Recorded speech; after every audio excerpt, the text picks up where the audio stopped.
Ahead of next week's UN Human Rights Council session in Geneva, which is expected to flag up a report on the situation in Gaza, activists here in Britain shut down a factory associated with the Israeli onslaught on the besieged territory. It comes as Israel's top military legal advisor says he's not concerned about the possibility of an ICC probe into the summer war that killed thousands of men, women and children.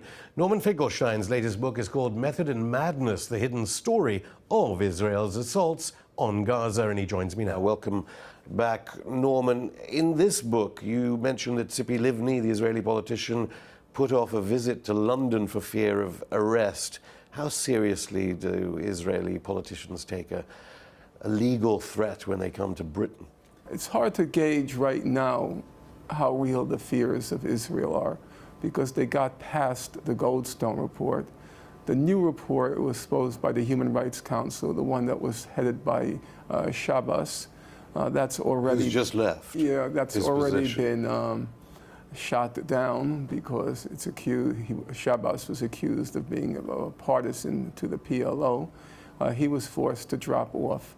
The person who replaced him, a New York State judge, she's rather weak. Take us through the Goldstone report. The report itself was actually quite devastating. It was a massive report, and it concluded Israel was trying to humiliate, punish, and terrorize the civilian population, that it was probably guilty of significant war crimes and crimes against humanity.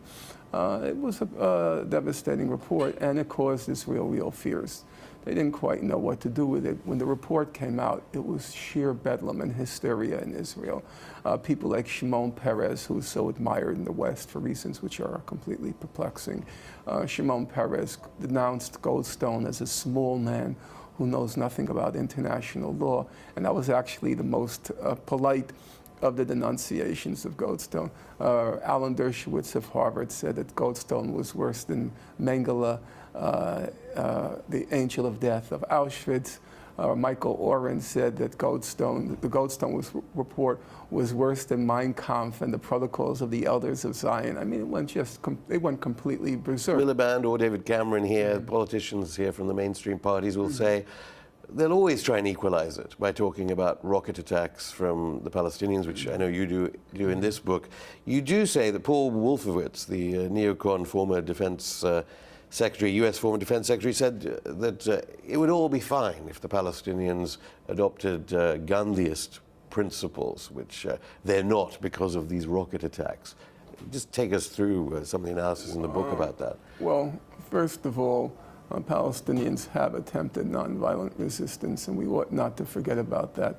You're too young, but I unfortunately am not, to remember quite vividly the first Palestinian Intifada beginning in December 1987. It lasted, de facto, it lasted about 2 years. I lived in the occupied territories during that time, off and on.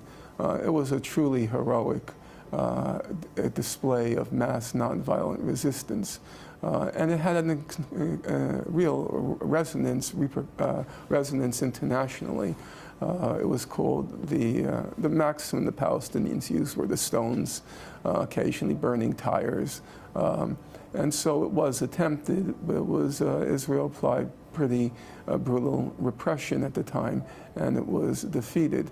These things are completely forgotten now. All the human rights organizations, B'Tselem, Amnesty International, Human Rights Watch, they all report that Israel was engaging in methodical, systematic torture of Palestinian detainees.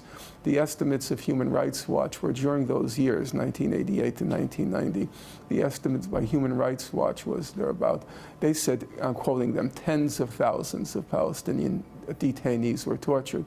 Now, that's a very interesting figure, if you allow me. It's not a digression, but it's from a slightly different angle. If you look at the current U.S. Senate report on torture, which created a huge international reaction, people don't seem to be aware. According to the report, we're only talking about, only in quotes, it was only between 39 and 44 cases of torture.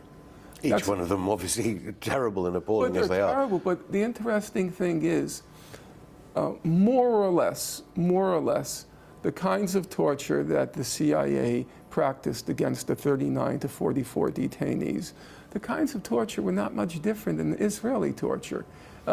In the case of the Israeli torture, there wasn't rectal hydration, to my knowledge.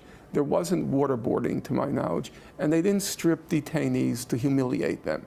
Okay, we'll leave those three aside. Aside from that, the repertoire of tortures were pretty much the same. The difference is the magnitude. In the case of the Palestinians during the First Intifada, we're talking about tens of thousands. In the case of the torture report, between 39 and 44 cases. And that was during the period of Palestinian nonviolent resistance. I mean, the press, for their narratives, rely on Human Rights Watch, Amnesty International. How do you see their role? Because I know sometimes you quote Human Rights Watch, but then you'll say even Human Rights Watch. Is their role critical in the West understanding, certainly the people of the West understanding the brutality? You can make subtle differentiations. I think Amnesty International, because it's a grassroots organization, it's more independent than Human Rights Watch. Human Rights Watch often ends up, in my opinion, covering up for Israel. But in general, the human rights reports haven't, I don't want to put it in negative, I'm going to put it in affirmative. They've been good. And there's no question that public opinion has significantly changed on the issue. There's no question that the human rights reports have made a significant contribution in causing public opinion to shift and for there now to be a very harsh opinion of Israel. The harsh opinion of Israel has not translated into a positive opinion of the Palestinians.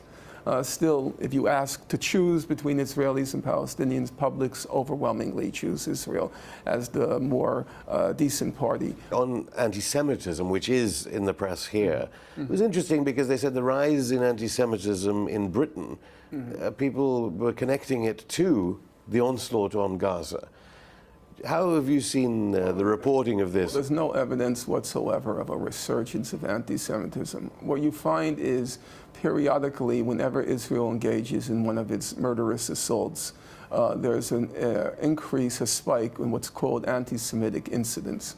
So you saw that during Operation Defensive Shield in 2002, you saw it again during Cast Lead, and you saw it again during Protective Edge this past summer. The question is it anti-Semitism? Here is a state that calls itself the state of the Jewish people. And you have a head of state who happens to be a maniac, and he goes around saying, I represent all of world Jewry. He said, when I'm going to Paris, he said, I'm representing all of world Jewry. When I'm going to the Congress to speak about the so-called threat from Iran, I'm representing all of world Jewry. So then you're going to fault people for taking him at his word? He's saying, when I say we should attack Iran, I'm representing all of world Jewry. When I say we should attack Iraq, I'm representing all of world Jewry. When I say we should attack Lebanon again, when I say we should attack Hamas again, or Gaza again, I'm representing all of world Jewry. So you have a maniac who claims to represent all of world Jewry, and then people take him at his word and think, okay, if he represents all of world Jewry, then Jews are a problem. That's the logical conclusion. So if there's anyone who's causing the problem, it's the state of Israel and its head of state who keep claiming that their murderous actions are in the name of world Jews. There's a simple way to solve the problem. Stop calling yourself the state of the Jewish people, because you're not. You're the state of Israel. And stop claiming that you represent all of world Jewry, because world Jewry did not vote you. Nobody gave you that title. It's not surprising that in the face of a state that calls itself the state of the Jewish people and a head of state who claims to be acting, that there are going to be anti-Semitic incidents. Does that make it anti-Semitism? I don't know why you would call, if by anti-Semitism you mean an irrational, which is generally how people try to construe it, an irrational hatred of Jews. That's not an irrational hatred of Jews. Norman Finkelstein, thank you. You're welcome.